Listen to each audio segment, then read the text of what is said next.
Ok, então vamos fechar aqui a questão do calvinismo, né? Esse terceiro vídeo. Eu havia comentado, né, que a teologia calvinista é uma teologia da aliança, a teologia do pacto, né? Inclusive, por exemplo, você vai pegar uma obra de teologia do Antigo Testamento, por exemplo, que é uma teologia que fala muito sobre o pacto, aliança de Deus com os homens e tal. É uma teologia do Antigo Testamento sob a vertente calvinista, porque é o calvinismo que apresentou esses detalhes aí da teologia. Ele ressaltou isso aí, aliança, né?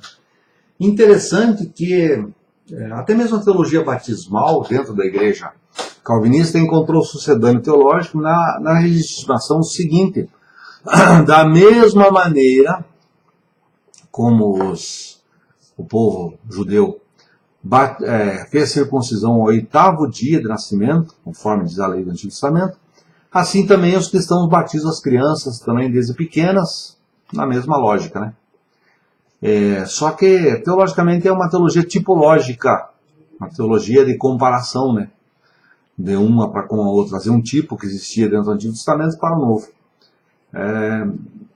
Não sei se tem muito sentido fazer isso aí, né? Não, eu acho que hermeneuticamente não tem muita força comprobatória esse tipo de lógica. Mas veja bem, a discussão das diferenças a partir do batismo e da ceia não tem muito sentido. O sentido realmente é dentro da ética, da reflexão a respeito do que significa ser cristão. Se você tem uma lógica de advogado, ser cristão é uma coisa. Lutero, ele que pede ser estudado no direito, a formação de Lutero era a teologia de monge, agostiniana. O Calvino também gostava muito de Agostinho, mas a cabeça dele era uma cabeça conformada dentro do direito.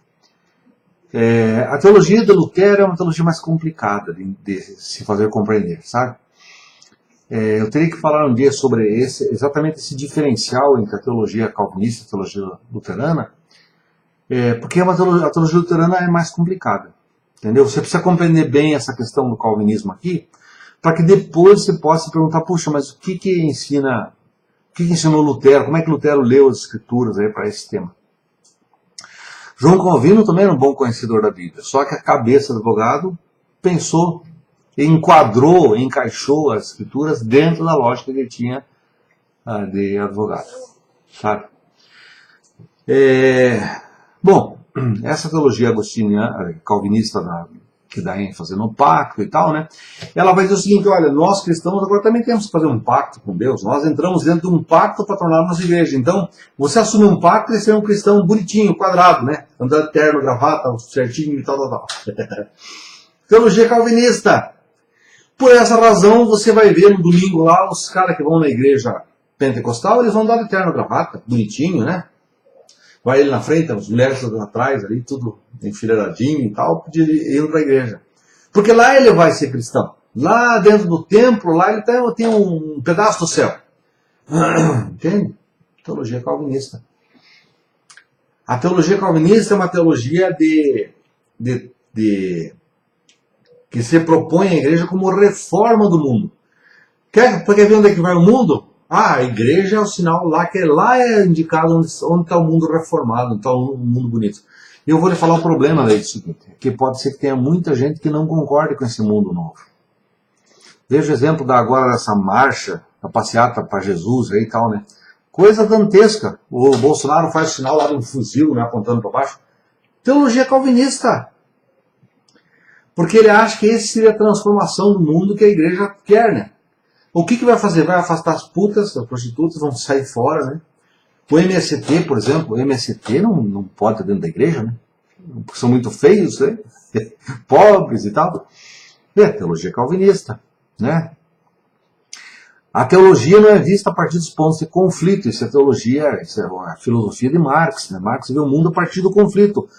O Calvino, como teólogo, ele vê a superação do conflito. Ele olha para o cristianismo como uma superação do conflito. Não tem mais conflito. A igreja é um mundo, é o aprisco de Deus. Está tudo bem lá. Então é o caminho para onde o mundo tem que ver. Ele interpreta assim, olha, A igreja é a cidade sobre uma montanha que transmite luz para toda a sociedade.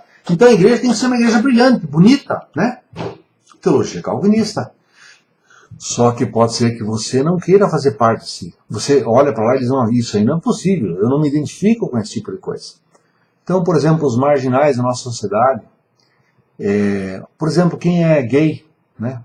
Quem é homossexual, as mulheres que são lésbicas, né? Essas aí não têm lugar dentro da igreja calvinista. Porque elas precisariam tornar-se outras pessoas, se adequarem ao modelo que está na igreja calvinista para poderem entrar lá. Né? Sendo que o amor de Cristo é um amor gratuito também para essas pessoas que não se enquadram naqueles. Né? Então veja bem, por que eu estou falando isso? Porque Jesus veio e estava pregando para os leprosos, para os pecadores, para as putas, né? Como é que Jesus faz isso? Como é que os mestres aí estão andando com as putas? Ele andava com elas, né? E respeitava elas e tal, estava no meio das pessoas tão lascadas. Então a teologia calvinista, Jesus não estaria enquadrado na teologia calvinista. Ele não caberia na igreja reformada. Jesus não era suficientemente reformado para entrar na igreja. Né? Então veja, também tem uma questão da doutrina, né? Porque o calvinismo enfatizou que esse sinal de Deus, da bênção de Deus, veja a teologia pentecostal também.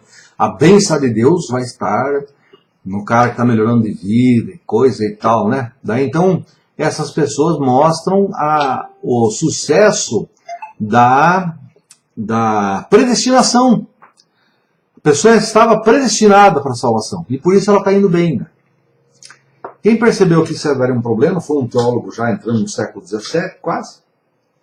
O Jacobus Arminius, que estava na teologia calvinista, ele percebeu que isso não ia dar certo, e ele defendeu o arminianismo, que vai contra essa doutrina da predestinação. Né? Porque, no fundo, se você tem uma predestinação para todo mundo que vai bem, dentro da igreja, o que vai acontecer com quem não se enquadra na igreja? Então, daí você tem na doutrina presbiteriana mais forte, você tem a dupla predestinação, uns condenados e outros também. Então, pega o exemplo do MCT. O MCT já estaria, conforme essa lógica calvinista, ao inverso aí, né, de meia pataca, o MCT já estaria condenado. Então já não faria parte da igreja porque não faria parte dos predestinados. Né? Sendo que o cristianismo nos faz ver no outro óculos, as coisas ao inverso. Né? As coisas ao inverso. Eu vejo os pobres sofredores, que é aqueles a quem Jesus amou, especialmente, né? Bem-aventurados os pobres, porque de vós é o reino de Deus. Mas ai de vós os ricos. Então você pega a comparação os ricos e o MCT, os bem-aventurados são os caras do MCT, que estão sofrendo, lascando, né? Aí a pessoa fala assim, de dentro da igreja, mas são os vagabundos.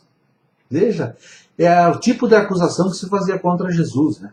Que Jesus estaria comendo sem lavar as mãos, que estaria andando com gente que não presta, coisa assim, né?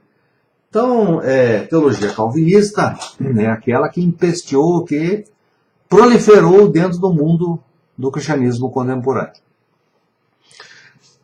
Eu não vou aqui dizer quem estaria certo, se esse Arminius, então o calvinismo, né? O Jacobus Arminius, eu acho que é um teólogo bem interessante, percebeu que a dupla predestinação traria um monte de problemas e desenvolveu uma outra ideia, né, a respeito da salvação e da ideia da predestinação, né? O calvinismo, até hoje ainda está brigando com o Arminius. Até hoje o arminianismo, né? Veja, uma igreja que conseguiu se safar desse negócio do calvinismo aí foi os metodistas. Os metodistas assumiram esse arminianismo, que veio do Jacob, os armínios assumiram. Eles são a igreja que era a igreja episcopal, né? Agora se tornou a igreja metodista. Então, há alguns vícios aí do calvinismo, a igreja metodista conseguiu se libertar deles por conta da assunção da pregação do Arminius. Né? Então veja lá, Calvino tinha uns 20 anos, 25 anos a mais do que Lutero, né? Entrou na reforma bem depois, mas ele tinha uma pregação que as pessoas conseguem entender. Essa pregação diz o seguinte, é fácil saber quem é um cristão, né? É fácil você dar um conjunto de regras para ele obedecer, e quem obedecer aquelas regras ali é cristão, né? Então você vê o cara de terno, gravata, bem ajeitado e tal, né? Ah, esse é cristão. A pessoa que não entra dentro do estereótipo, aí essa não pode ser cristão. Essa é a leitura que se faz, né? Então, por exemplo, você gosta de certas coisas que as pessoas... isso aí é mundano. Teologia calvinista. Você gosta de tomar cerveja? O calvinismo, isso é um pecado. O teólogo Karl Barth, um dos maiores teólogos do século XX, ele era calvinista, né? Ele fumava charuto. Que nos anos 30 aí, do século passado, né? 1930, por aí. Todo mundo fumava. E fumava charuto e tal, ou então aquele cachimbo, né?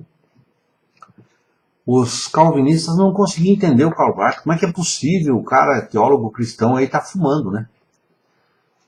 Isso aí é o calvinismo. Tá preocupado com esse tipo de coisas, né? Se você é cristão, você pode estar preocupado com o fumo por outras razões, por outros motivos, né? A indústria de dominação do pensamento, você achar que você tem que fumar para ser bacana e tal, né? Outros motivos, né? Mas não que isso vá te afetar a tua liberdade que você tem de ser cristão. Porque a decisão quem tem que tomar é você. O cristianismo fala numa teologia das decisões, teologia moral, teologia ética, teologia das decisões. Quer dizer, se eu quiser fumar um charuto, eu fumo. Eu não fumo. Nunca fumei na minha vida. Mas se eu resolver fumar um charuto, porque a minha filha, por exemplo, passeou, foi lá para próximo de Cuba, ela não foi para Cuba. Mas estava lá naquelas ilhas lá, ela trouxe um charuto cubano branco. Está até hoje guardado aí. Não sei se algum dia da minha vida vou acender esse charuto, mas é uma lembrança que ela me trouxe. Se eu fumar o charuto, isso não tem nada a ver com a minha fé cristã, na minha fé em Cristo, né? Se eu tomo cerveja de chopinho de vez em quando, com minha esposa nós tomamos. Isso não... Sabe, se eu fosse da teologia calvinista, isso estaria afetando minha fé, eu teria que... Né? Então veja, a teologia calvinista ela traz mais problemas do que soluções. Ela virou um impressionamento na sociedade. Quem fala, nós somos os evangélicos, né? Quem são eles? São calvinistas. São pessoas que querem resolver os problemas da sociedade pelo enquadramento das ações, né?